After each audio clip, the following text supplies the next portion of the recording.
Good afternoon. Mr. Fron and Michael, thank you very much for the introduction.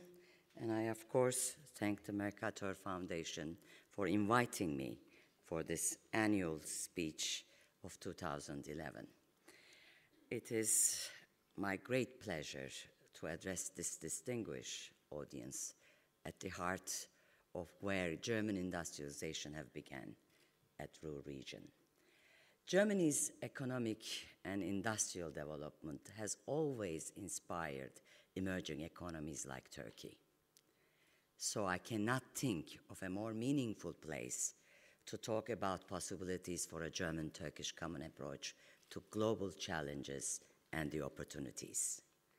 The close cooperation and friendship between Germany and Turkey go back over a century.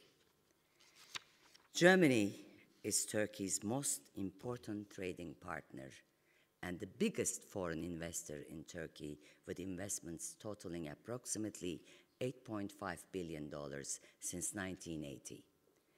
In 2010, bilateral trade reached a new record of approximately 26 billion euros.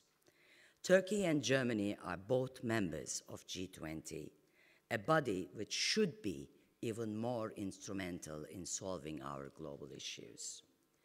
In 2009, Germany and Turkey jointly celebrated 50 years of successful bilateral cooperation. Today, over 3,900 German companies are doing business in Turkey, more than from any other country. In terms of demographics, around 3.8 million people living in Germany are of Turkish origin. I actually had a lower number, but I was corrected by my friends in Mercator Foundation today. And more than, I don't know if this is true, but 700,000 of them have German nationality, maybe even more, constituting the largest Turkish community outside of Turkey. That's I'm sure of. Nearly 100,000 Turkish entrepreneurs in Germany employ approximately 400,000 people in this country. Their total investments are, I am told, worth around 10 billion euros. Each year, 4 million Germans, and maybe even more, spend their holidays in Turkey. Through these strong links, Turkey and Germany are at a better position than their peers to develop a common response to today's global challenges, which can be summarized in three broad categories, I think. One is the climate change, and the other one is the turbulent global economy and the political instability in this region, which also happens to be EU's hinterland. A current global energy picture looks unsustainable. We know that. The challenges to increase our energy supply to meet the world's skyrocketing demand can be summed up in one simple fact, that we are ahead for a serious increase in the temperature, which in fact will affect all our living conditions. Our planet is struggling to absorb the environmental side effects of rapid economic growth.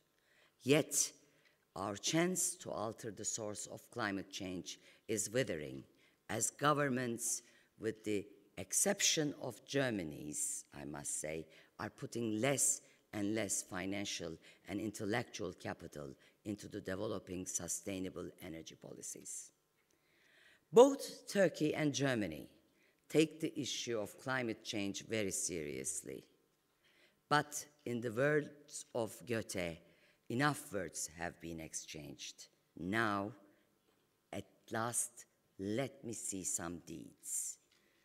The cooperation between the Sabancı University of Istanbul Policy Center and the Mercator Foundation is one of the first steps in which the two countries can cooperate the action needed to stop climate change and I'm very hopeful about this work.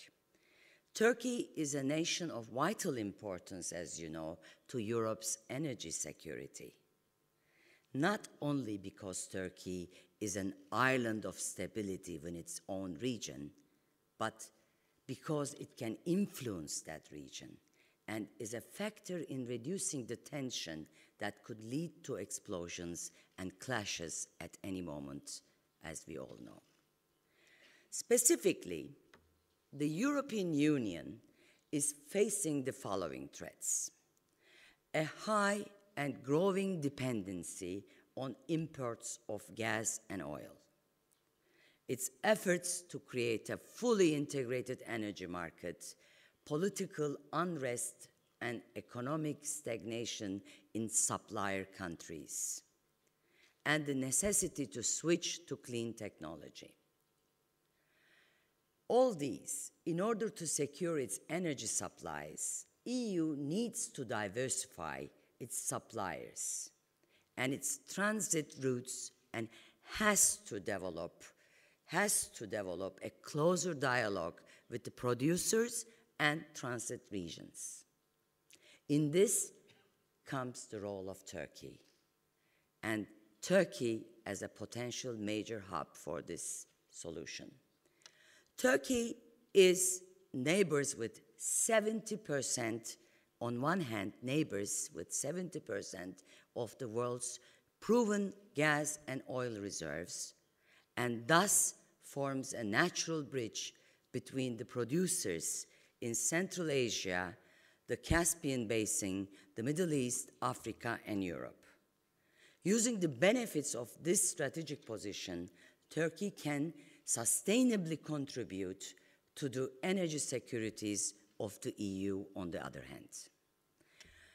It is not only a transit country for supplies from the Middle East, Central Asia, but also an alternative route for Russian resources that we all know that needs alternative. The EU was able to tap into the lucrative South America markets. As you will all remember, following the accession of Spain and Portugal, EU was able to do that.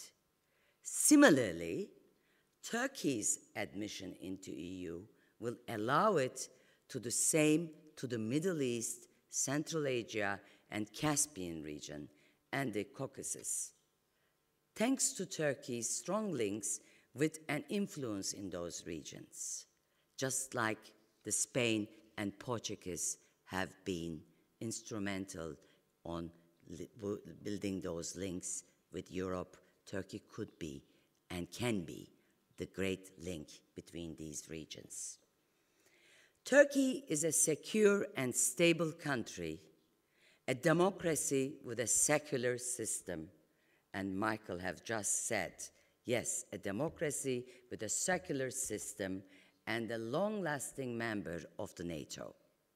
So we share common values. Compared with other countries in the region, these are significant assets. Turkey could help the EU to bring stability not only to the Middle East, but also the Caspian and Caucasus region.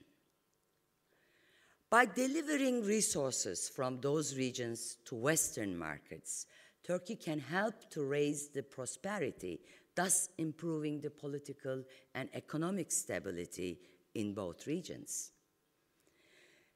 Well, in our neighbors to the south, we have witnessed an unprecedented way of uprising driven by the people who have long been victims of inequality and authoritarian regimes. The journey is not over yet. The Arab Spring has not ended. It has only just begun. And we all know the whole democratization process and the liberalization process will take decades.